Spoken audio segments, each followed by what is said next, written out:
Hello my YouTube family, કેમ છો મિત્રો? બધા મજામાં છો? સ્વાગત છે તમારું મારું દેશી વ્લોગમાં।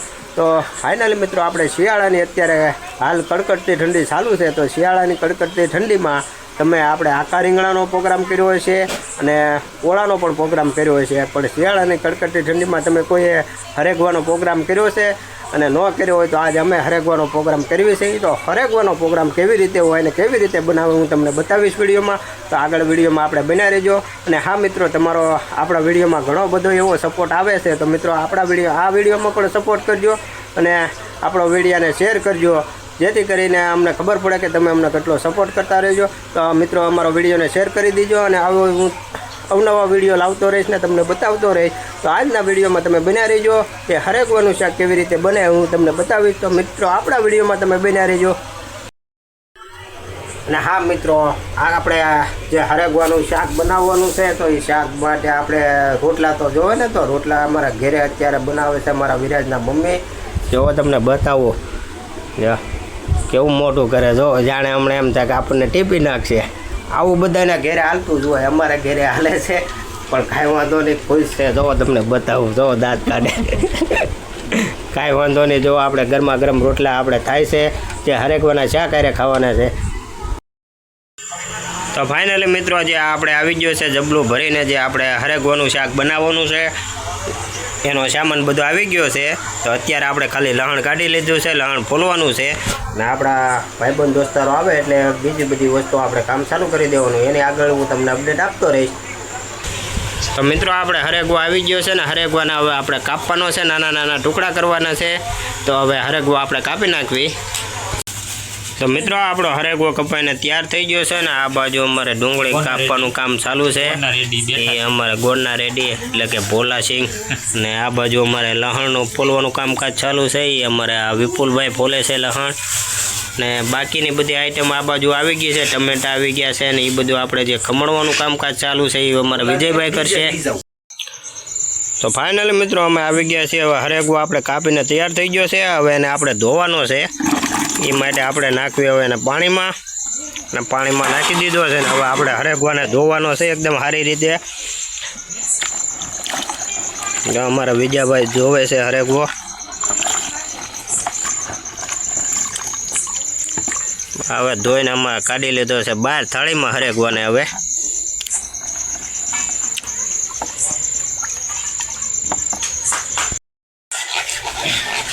તો મિત્રો આ પાણી અને આપણે ચણાનો લોટ આમાં નાખ્યો છે, આપણે જે હરેગવાનું શાક બનાવવાનું છે એનો રસો આપણે ઘાટો અને જાડો થાય એની માટે આપણે બનાવવાનું છે, એની માટે આપણે આવી રીતે બનાવ્યું છે, પાણી અને ચણાનો લોટ નાખ્યો છે આમાં, હા, જેથી કરીને થોડો મિક્સ કર્યો છે, આ ગોળિયું ન રહે।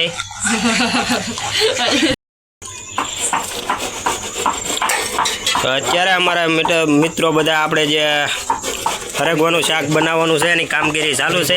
આ રસોઈયો તો એમ છે, હો ભાઈ, આ હું બનાવી નાખ્યું, આ કઢી બનાવી નાખી છે એકદમ, હા, હરેગવાની કઢી બનાવી।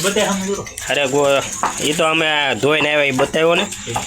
અને આ બાજુ અમારે ચાલુ છે સવાણું ખાંડવાનું કામકાજ, એ અમારે આ જૂના રસોઈયાને હકવું જો। હમણાં આ અમારા આજે નવા મેમ્બર જોડાણા છે, અમારા ભાણુભાઈ છે જગુ દાદા, એનો એક બે દીમાં ગોબો ઉપર લેવું, અને અમારે ડુંગળી કાપે છે ભોલાભાઈ, હા। મૂકી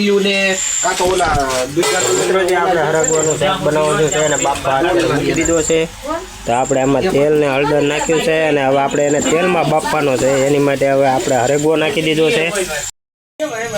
તો આપણે ચૂલે હવે મૂકી દીધો છે હરેગવો, આપણે તેલમાં એને બાફવાનો છે, એની માટે હરેગવો નાખી દીધો છે અને હવે એને આપણે ઢાંકી દેવાની છે આપણે ઉપર સીબો।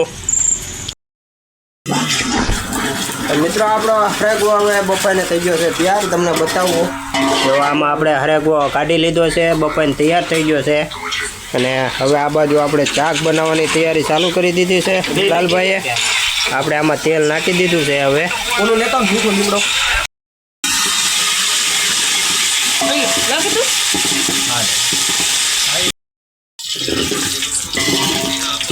તેલ આવી ગયું એટલે આપણે આમાં મીઠો લીમડો નાખી દીધો છે, ખડો મસાલો, ખડો જ કહેવાય ને ભાઈ, હા, જે હોય એ આપણે અને આપણે જે તાંબરાપત્રના પાંદડા નાખી દીધા છે. હવે આપણે આમાં લસણ આવી ગયું છે, લીલું લસણ, ગ્રીન લસણ. હાલો ભાઈ, અમારા જગુભાઈ કહે છે ગ્રીન લસણ, એટલે આપણે એને ગ્રીન લસણ કીધું, નગર અમારે લીલું લસણ કહે. આદુ, ગ્રીન મરચા, પછી જે આપણે લીલા મરચા અને આદુ જે આપણે ખાંડેલું હતું એ આપણે આમાં નાખી દીધું છે. હવે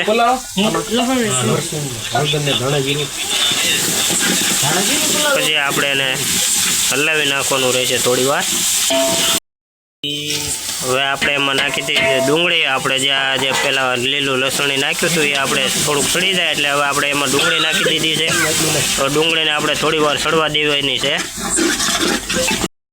આપણે હવે ડુંગળીની ગ્રેવી આપણે પાકી ગઈ છે એટલે હવે આપણે આમાં ટમેટા નાખી દીધા છે. હવે ટમેટા નાખીને આપણે થોડી વાર હવે પછી એને હલાવવાનું રહેશે.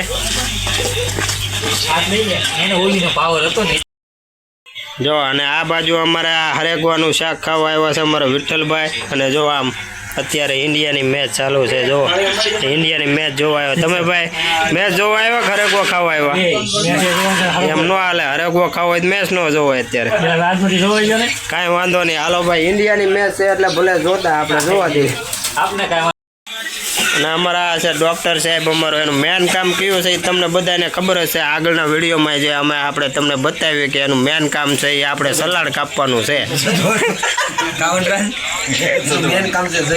મિત્રો આપણે ડુંગળીને એવું જે નાખ્યું હતું ટમેટાની, હવે આપણે ગ્રેવી સડી ગઈ છે ને હવે એમાં આપણે નાખવાનું છે જે મરચું, ધાણા જીરું અને હળદર, એ જે બધું આપણે મિક્સ કરેલું હતું, નમક, બધું મીઠું બીઠું બધું આમાં નાખી દીધું છે. હવે સલાડ કાપીને કરી નાખ્યું છે ત્યારે હવે એમાં નાખે છે મીઠું.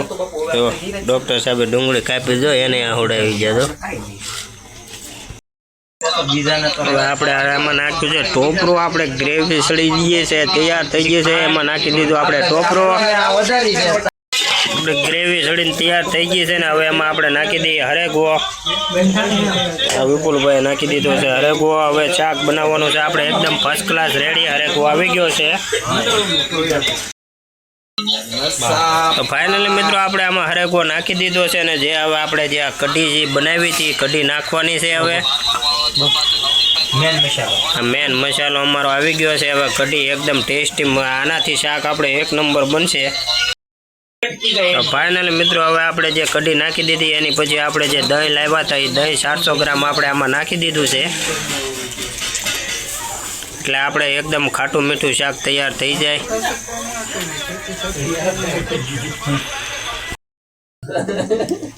તો ફાઇનલી મિત્રો આપણું હરેગવાનું શાક બનીને થઈ ગયું છે ત્યાર ને એમાં નાખી દીધી છે કોથમરી.